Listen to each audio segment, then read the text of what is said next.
오늘 우리에게 주시는 하나님의 말씀은 창세기 29장 31절부터 35절까지 말씀을 교독하시되 마지막 절은 같이 읽도록 하겠습니다. 창세기 29장 31절부터 35절까지 말씀입니다. 주님께서는 레아가 남편의 사랑을 받지 못하는 것을 보시고 레아의 태를 열어주셨다. 라헬은 임신을 하지 못하였으나 레아는 마침내 임신을 하여 아들을 낳았다. 그는 속으로 주님께서 나의 고통을 살피시고 나에게 아들을 주셨구나. 이제는 남편도 나를 사랑하겠지 하면서 아기 이름을 루벤이라고 하였다. 그가 또 임신을 하여 아들을 낳았다. 그는 속으로 주님께서 내가 남편의 사랑을 받지 못하여 하소연하는 소리를 들으시고 이렇게 또 아들을 주셨구나 하면서 아이 이름을 시므온이라고 하였다. 그가 또 임신을 하여 아들을 낳았다. 그는 속으로 내가 아들을 셋이나 낳았으니 이제는 남편도 별 수 없이 나에게 단단히 매이겠지 하면서 아이 이름을 레위라고 하였다. 그가 또 임신을 하여 아들을 낳았다. 그는 속으로 이제야말로 내가 주님을 찬양하겠다 하면서 아이 이름을 유다라고 하였다. 레아의 출산이 그쳤다. 아멘. 약속을 기다리는 것이 믿음이다 라는 제목으로 말씀을 전하실 때 큰 은혜가 있길 간절히 소망합니다. 사람의 이름을 보면은 그 사람이 그 가정에서 어떠한 위치, 어떠한 포지션 가운데 있는지 알 수 있습니다. 제가 고등학교 때 교회를 다녔는데 제 후배 중에 한 명의 여자 후배 중에 한 명의 이름이 미숙이에요. 그 동생은 말숙이에요. 아직까지 기억하는 것 중에 하나가 보통 미숙하면은 그 미가 어떤 미를 사용하죠? 아름다운 미를 사용합니다. 근데 그 후배는 아름다운 미자가 아니라 끝 미자. 한마디로 아버지가 얼마나 아들을 낳기를 그렇게 간절히 소망했으면 자기가 낳은 그 딸의 이름을 아름다운 여자라고 짓는 것이 아니라 제발 여자 아이는 그만, 딸은 그만 태어났으면 좋겠다라는 의미로 끝미자, 또 그 동생의 이름은 끝말자를 사용해서 이름을 짓는 것을 봤습니다. 그렇다면 그 이름만 보아도 그 가정의 흐름과 그 아버지의 마음이 어떤지 볼 수 있습니다. 이와 같이 사람의 이름은 여러 가지 의미와 또 부모가 그 자녀가 어떻게 살아갈지, 어떤 삶을 살기를 원하는지 그 소망과 그 마음을 담아서 이름을 짓습니다. 그런데 서양에서는 우리는 그렇게 이름을 지을 때 그렇게 짓지만 미국 사람들이나 영국 사람들이나 그 사람들은 그렇게 의미를 담는 것보다는 흔한 이름들, 성경의 이름을 짓거나 우리가 잘 알고 있는 피터는 베드로를 의미합니다. 제임스, 우리가 잘 알고 있는 영화 배우 제임스 딘, 이러면 누구예요? 제임스는 야고보를 얘기합니다. 제이콥, 야곱, 조셉, 요셉, 여자들은 레이첼은 라헬을 의미합니다. 이와 같이 성경에 나와 있는 이름을 짓거나 아니면은 주니어, 3세 이렇게 조상의 이름을 이렇게 주니어 3세라고 이어져서 연결되듯이 이름을 짓는 경우도 있습니다. 제 이름은 전영남입니다. 영은 길영자가 아니라 꽃뿌리 영자, 산의 남자를 씁니다. 그래서 흔히 제가 얘기하기를 꽃보다 남자라고 얘기합니다. 우리 전하영은, 제 딸 전하영은 어떤 의미를 갖고 있을까요? 아름다운 아자, 오를 아자를 쓰고 꽃뿌리 영자를 써서 아름다운 꽃, 옳은 꽃. 이것은 하나님 앞에 우리 아영이가 올바르고 아름다운 꽃으로 드려질 만한 사람이 되어지기를 바라는 우리 부모의 마음으로 이름을 지었습니다. 이와 같이 신앙의 고백이나 이런 사람이 되었으면 좋겠다라고 하는 그 의미를 담아서 이름을 짓습니다. 성경에서도 이렇게 신앙 고백이나 상황에 맞는 이름을 짓는 경우들이 있습니다. 우리가 너무나도 잘 알고 있는 모세라는 이름의 뜻은 물에서 건져낸 사람. 바로 모세가 나일강에서 건져냄을 받았다라고 하는 그 이름을, 그 상황을 따라서 이름을 지었습니다. 엘리야, 내 하나님은 여호와이시다. 이사야, 여호와는 구원이시다. 라는 이름의 뜻을 갖고 있습니다. 오늘 본문도 야곱과 레아와 라헬의 그 가정 가운데 레아가 출산하여 이름을 짓는 그 상황이 나와 있습니다. 야곱은 결혼 생활이 처음 출발부터 온전하지 못했고 잘못되었기 때문에 그의 가정은 행복한 가정 생활을 누릴 수 없었습니다. 야곱은 라헬을 무척 사랑했습니다.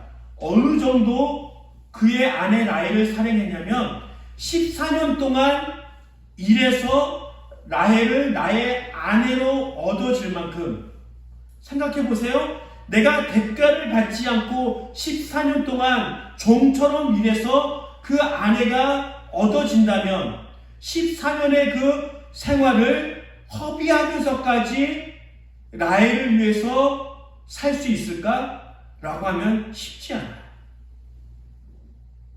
그런데 야곱은 라헬을 위해서 14년 동안 종처럼 일하는 것을 감수하면서 아내를 얻습니다. 그렇다면 레아와 라헬의 그 언니 동생이 야곱의 아내가 되면서 그 가정은 어떨까요? 행복했을까요? 행복하지 않았을까요? 우리가 언뜻 생각하기에 라헬은 행복할 수 있었겠지만 레아의 가정 생활은, 부부 생활은 아주 끔찍한 지옥 같은 생활을 했을 것이라고 추측할 수 있습니다. 일부 다처제의 그런 결혼 관계에서 여러 아내가 행복하게 지내는 경우도 있지만 이것은 남편이 지혜롭게 행동했을 때 골고루 사랑을 베풀고 그 가정이 좀 지혜롭고 서로가 서로를 돌볼 수 있는 그 지혜로운 능력이 있었을 때 가능하지만 야곱이 그렇게 라헬만을 죽도록 사랑했다면 그 가정은 무척 힘든 가정일 수밖에 없다는 것입니다. 그리고 사랑받는 라헬 입장에서도 불행의 씨앗이 그 가운데 심겨져 있을 수밖에 없는 상황이 된다는 것입니다. 그래서 31절에 보면은 주님께서는 레아가 남편의 사랑을 받지 못하는 것을 보시고 레아의 태를 열어주셨다 라고 고백하고 있습니다. 그러면서 고백하기로는 주님께서 나의 고통을 살피시고 나에게 아들을 주셨구나. 이제는 남편도 나를 사랑하겠지 라고 이야기를 합니다. 31절에 남편의 사랑을 받지 못하는 레아가 고통을 받고 힘든 삶을 살아가면서 어떻게 해요? 하나님께서 그 고통의 소리를 들으셔서 레아의 태를 열어주셨다는 거예요. 부부가, 남편과 아내가 서로 잠자리를 같이 합니다. 그렇다면 야곱과 누가 더 많이 잠자리를 했을까요? 그것은 분명히 라헬과 야곱이 훨씬 더 많은 잠자리를 가졌을 거예요. 그렇다면 아마도 사람들의 보통적인 생각은 라헬이 훨씬 더 많은 출산을 경험해야 합니다. 그리고 야곱과 레아가 잠자리를 같이 한다는 것은 아주 드문드문 했을 것이라고 추정할 수 있습니다. 그럼에도 불구하고 하나님께서 태의 문을 열어주셨기 때문에 소원한 야곱과 레아의 그런 부부관계에서도 그렇게 많은 자녀들이 태어난 것을 볼 수 있습니다. 그러면서 첫 번째 아들이 태어났습니다. 그 아들의 이름은 르우벤입니다. 그 르우벤의 이름의 뜻은 같이 읽겠습니다. 주님께서 나의 고통을 살피시고 나에게 아들을 주셨구나. 이제는 남편도 나를 사랑하겠지. 생각해 보십시오. 그렇게 사랑하는 아들이 태어났어요. 근데 그 아들이 이름을 짓는데 이렇게 됐으면 좋겠다. 고결한 인생을 삶을 돕겠다. 그렇게 이름을 지어야 하는데 그 이름의 뜻이 무엇이라고요? 하나님께서 나의 고통을 살피시고 이제 아들이 생겼으니까 남편이 나를 사랑하겠지. 그 이름의 뜻이 르우벤입니다. 그렇다면 이 르우벤 이름의 뜻을 통해서 레아가 지금 어떤 정신 상태로 있는지 유추해 볼 수 있어요. 얼마나 그 가정생활이 힘들고 어렵고 야곱이 자기 자신을 사랑하지 않는 것에 대한 원망과 아픔과 슬픔이 있었으면 남편이 이제 나를 사랑하겠지 라는 이름을 짓게 된 것입니다. 그러나 안타깝게 그 아들이 태어났음에도 불구하고 야곱은 여전히 레아를 사랑하지 않습니다. 그러면서 두 번째 아들이 태어납니다. 그 두 번째 아들의 이름은 시므온입니다. 그 시므온의 이름의 뜻은 같이 읽겠습니다. 주님께서 내가 남편의 사랑을 받지 못하여 하소연하는 소리를 들으시고 이렇게 또 아들을 주셨구나. 첫째 아들이 생겼음에도 불구하고 여전히 야곱은 레아를 사랑하지 않고 어쩌면은 이제 첫 번째 아들 르우벤을 출산했기 때문에 나를 사랑해 주겠지. 그 소망과 그 바람이 산산조각 나서 여전히 레아를 사랑하지 않는 야곱의 모습을 보고 그 무너진 가슴으로 다시 시므온 나를 사랑하겠지 라는 이름을 지어줍니다. 두 번째 아들이 태어났지만 여전히 야곱은 레아를 사랑하지 않습니다. 그러면서 세 번째 아들인 레위를 출산하게 됩니다. 그러면서 그 아들의 이름의 뜻은 같이 읽겠습니다. 내가 아들을 셋이나 낳았으니 이제는 남편도 별 수 없이 나에게 단단히 매이겠지. 이 세 명의 아들의 이름을 통해서 레아가 얼마나 야곱으로부터 무시받고 사랑받지 못하며 부부 가운데 가정생활 가운데 어려움을 느끼며 살고 있는지 우리는 잘 알 수 있습니다. 이런 고통 가운데 하나님께서 그 고통을 들으시고 아들을 이제 넷째 아들 유다까지 낳게 하여 주십니다. 만약에 레아가 자녀까지 출산하지 못했다면 그 인생이 어땠을까요?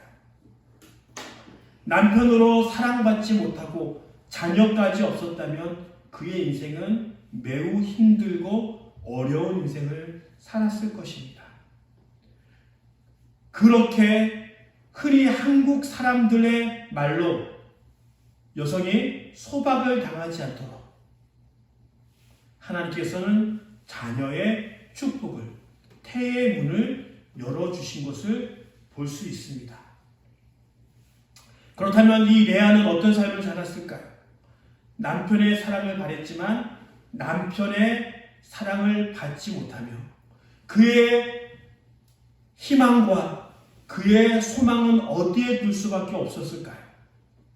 그의 소망과 희망은 남편의 사랑으로부터 멀어지게 되고 오로지 자녀들에게 그 남편에게 받지 못하는 사랑의 대리만족, 오직 자녀들에게 목숨을 거는 인생을 살 가능성이 많아졌다는 거예요. 한국에서도 이런 종류의 가정들을 종종 볼 수 있습니다. 부부가 서로 사랑하지 못하고 더 나아지지 못할 것이라는 희망을 품지 못했을 때, 그때 엄마나 아빠, 남편이나 아내는 서로에게 대한 사랑을 포기하고 누구에게만 사랑을 베풀까요? 남편은 일이나 외부적인 일에 최선을 다하고 아내는 남편에게 대한 소망과 사랑을 포기하고 오직 자녀에게만 모든 것을 다하여 최선을 다함으로 남편에게 받지 못하는 대리 사랑을 자녀로부터 받고자 하는 그런 시도들이 한국 가정에 참 많이 있습니다. 그러나 이런 모습은 온전한 가정을 끝까지 포기하고 파괴하는 일로 만들게 됩니다. 그리고 더 중요한 것은 부부가 서로 사랑하는 것을 포기하고 자녀에게만 모든 것을 집중하고 내가 그 아내나 남편으로부터 사랑을 받는 것을 포기함으로 그 자녀에게 몰두했을 때 그 자녀가 행복해지고 건강해지는 삶을 살까요? 그렇지 않다는 거예요. 하나님께서 주시는 가정의 법칙은 남편과 아내가 충분한 사랑의 공동체가 되어졌을 때 그 건강함이 거기서 오는 하나님의 축복이 자녀에게서 흘러가므로 그 자녀가 잘 되는 복을 받는 거예요. 부부가 서로 사랑하는 것을 포기하고 자녀에게만 몰두하고 대리만족을 느끼면 그 자녀가 올바르고 건강하게 성장할 수 있는 가능성은 희박합니다. 왜냐하면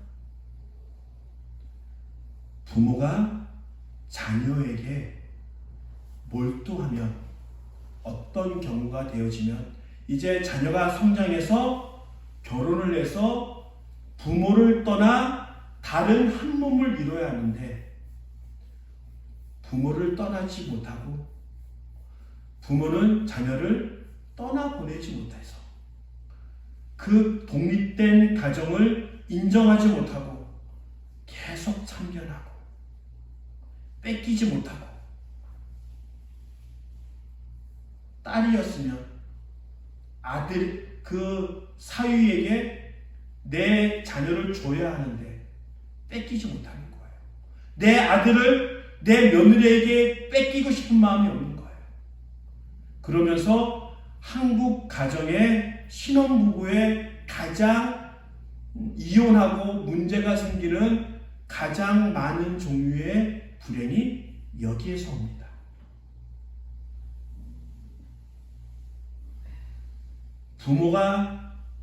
부부가 서로 사랑하는 것을 멈춘다면 모든 가정이, 모든 관계가 불행해질 수밖에 없다는 거예요.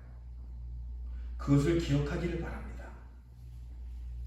그렇다면 이제 레아가 그렇게 힘들고 어려운 삶을 살았다면, 남편으로부터 그렇게 14년이라는 그런 절대적인 사랑을 받고 생활했던 라헬의 인생은 행복했을까요? 그렇지 않다는 거예요. 30장 1절에 보면 다 같이 읽겠습니다. 라헬은 자기와 야곱 사이에 아이가 없으므로 언니를 시세우며 야곱에게 말하였다. 나도 아이 좀 낳게 해주세요. 그렇지 않으면 죽어버리겠어요. 이 말에 대한 야곱의 반응을 같이 읽겠습니다. 야곱이 라헬에게 화를 내면서 말하였다. 내가 하나님이라도 된단 말이요. 당신이 임신할 수 없게 하신 분이 하나님이신데 나더러 어떻게 하라는 말이요. 그렇게 야곱으로부터 철저한 완벽한 사랑을 받았지만 라헬의 인생은 결코 행복한 인생이 아니었다는 것입니다.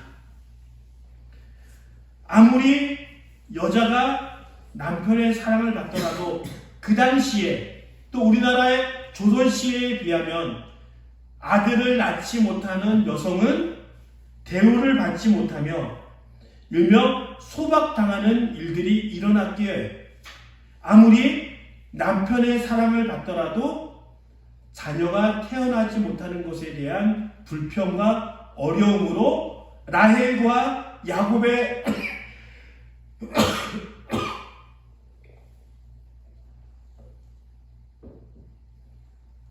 사이에서도 싸움이 있었고 분쟁이 있었습니다.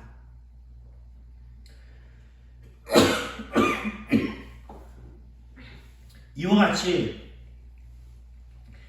야곱이 라헬만 사랑한다고 해서 라헬이 행복한 것도 아니고, 하나님께서 레아에게 태를 열어주셔서 레아가 자녀를 많이 출산할지라도 레아도 행복한 것이 아니고 야곱도 행복하지 않는 인생을 살아갈 수밖에 없던 것입니다. 그래서 야곱의 가정은 어느 누구 하나 행복하지 않은 이상한 가정을 이루며 살아가고 있습니다. 그러기에 라헬이 꼼수를 사용합니다. 자기의 몸종 중에 한 명이었던 비라를 우리가 흔히 얘기하는 씨바지처럼 야곱과 잠자리를 같이 함으로 자녀가 태어납니다. 이런 이야기는 우리가 아브라함 이야기를 통해서 알고 있습니다. 아브라함과 사라가 출산하지 못하자 사라가 자기의 몸종인 하갈에게 명령하여 아브라함과 잠자리를 같이 함으로 이스마엘이 태어납니다. 그러면서 이스마엘이 태어났을 때 하갈이 자기의 주인인 사라를 무시하고 존중하지 못하고 그러면서 그 가정 가운데 문제가 생겨나는 일이 일어납니다. 그렇지만 라헬이 자기의 몸종인 비라를 야곱과 동침하면서 아들이 태어났지만 아브라함과 같은 사라와 같은 하갈과 같은 문제가 일어나지 않습니다. 왜냐하면 어렸을 때부터 비라는 라헬의 집안에서 자라났기에 그는 처음서부터 자기의 아들을 태어날지라도 여전히 자기가 몸종인 것을 기억했기 때문에 그렇습니다. 그러면서 하나님께서 자녀가 주셔야지만 출산할 수 있다는 고백들을 하지만 하나님께서 사용하지 않는 방법으로 그 문제를 해결하려고 합니다. 자기의 몸종을 주어서 자녀를 출산하게 하고, 그리고 30장 14절에 보면 이런 말씀이 있습니다.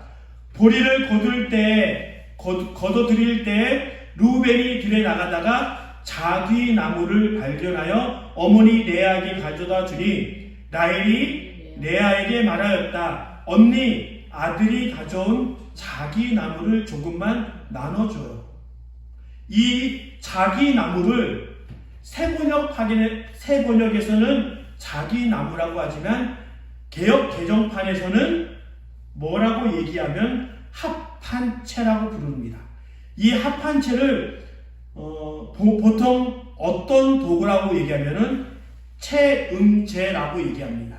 이 체음제는 마약과 같은 존재로 남녀가 잠자리를 할 때 성적 욕망을 유발하는 물질로서 사람을 망가뜨리게 하는 그런 존재로 사용되어지고 있는 것이 자기나무 합판체 체음제이고 바로 라헬이 이 체음제를 사용하면서까지 자녀를 출산하려고 최선을 다해 노력합니다.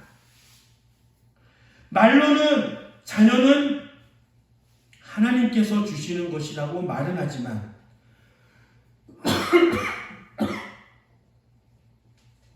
어떻게 해요? 자기의 몸종을 주면서 출산하게 하고 또 이렇게 체음제라는 것을 사용하면서 출산하려고 합니다.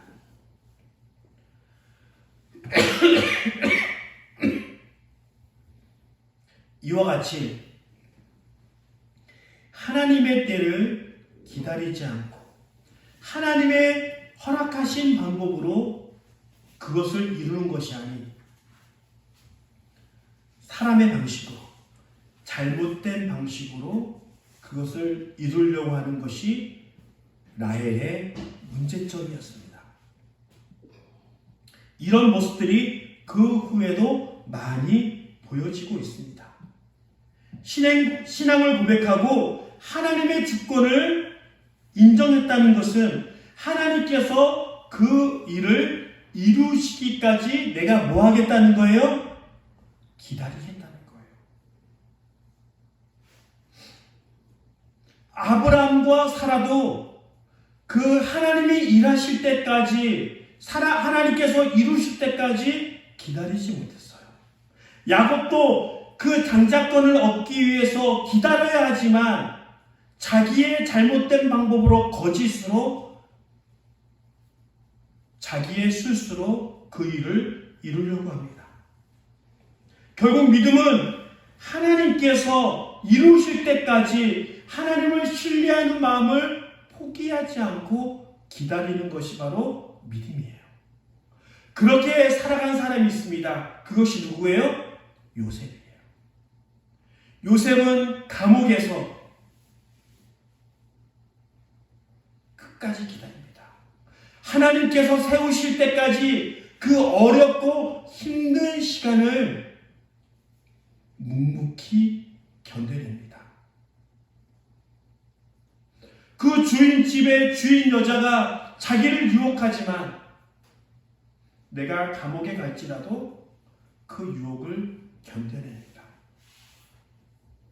그래서 한 방에 하나님께서 높은 자리로 인도해 주시는 것을 경험합니다.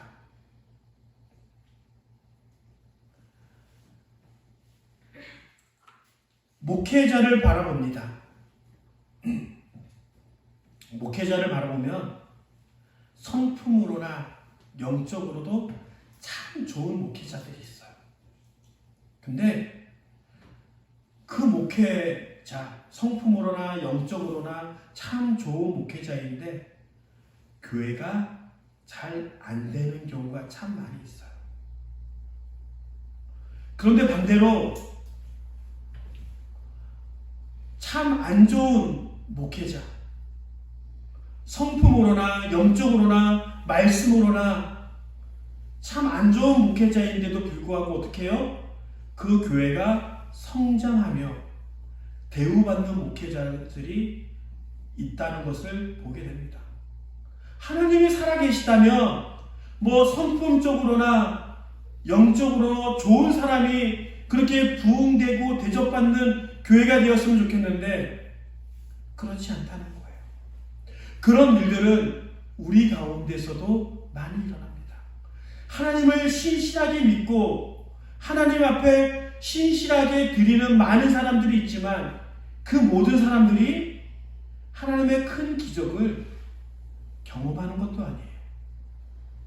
반대로 뭐 그렇게 하나님께 헌신 봉사하는 것도 아닌데 하나님의 큰 은혜와 기적을 경험하는 사람들도 존재합니다. 근데 중요한 것은 그 기적, 그 복을 받는 게 나에게 큰 목표가 아니라는 것입니다. 목회자에게도 성도가 많고 대접받는 것이 목회의 목적이 아니라는 거예요. 하나님의 때까지, 하나님께서 일하실 때까지 묵묵하게 그 초심, 하나님의 신실하심을 의심하지 않고 그 자리를 지켜내는 것이 하나님 보시기에 올바른 믿음이에요. 제가 이제 작년 9월, 10월부터 커피 전도를 하고 있는데 아직까지 커피 전도를 통해서 교회에 나온 사람이 한 명도 없어요. 그리고 커피 전도를 하다 보면은 속상할 때가 많이 있어요.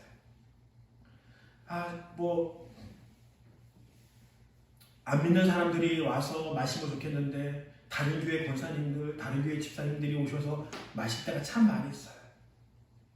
그럼 실족하고 1년 열심히 했는데 안 되더라. 포기하면 좋을까요?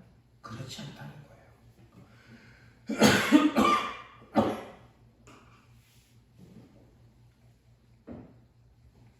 오히려 권사님들 오셔서 마시면 좋고 하나님의 귀한 사역자들을 대접하는 것도 좋은 일이고 내가 하나님께 드려지는 것은 그것을 통해서 성도들이 우리에게 오는 것도 중요하지만 내가 하나님에 향한 그 믿음을 가지고 신실함을 가지고 하나님 저 전도할게요. 하나님 저 봉사할게요. 그 마음을 잃어버리지 않고 낙담하지 않고 또 교회가 잘 되는 것을 목적으로 하나님이 허락하지 않는 다른 불법적인 방법을 사용하지 않고 약간 우직하고 바보스럽지만 하나님께서 허락하신 그 방법대로 그렇게 꾸준하게 만들어가는 것이 하나님께서 저에게 주신 비전과 믿음의 자세라고 저는 믿습니다. 그것 때문에 우리 교회가 크고 부흥되어질 수도 있고 아니면 그거와 상관없이 우리 교회가 성도들이 작은 교회가 되어질 수도 있어요. 근데 그게 중요한 것이 아니에요. 내가 낙담하지 않고 하나님께서 주신 그 마음을 버리지 않고 끝까지 그것을 유지할 수 있냐. 하나님은 그것을 보신다는 것입니다. 할렐루야! 하나님이 주신 그 마음을 잃어버리지 마십시오. 그것을 이루기 위해 하나님이 허락하지 않는 다른 방법을 사용하지 마십시오. 하나님이 일하실 때까지, 하나님이 역사하실 때까지 끝까지 기다리시는 그 믿음이 있길 간절히 소망합니다. 하나님께서 일하여 주실 것입니다. 기다리시고 아낌없이 하나님께 그 처음 마음으로 나가는 자들에게 하나님께서 일하여 주실 것입니다. 그렇게 찬양하며 나가길 간절히 소망합니다.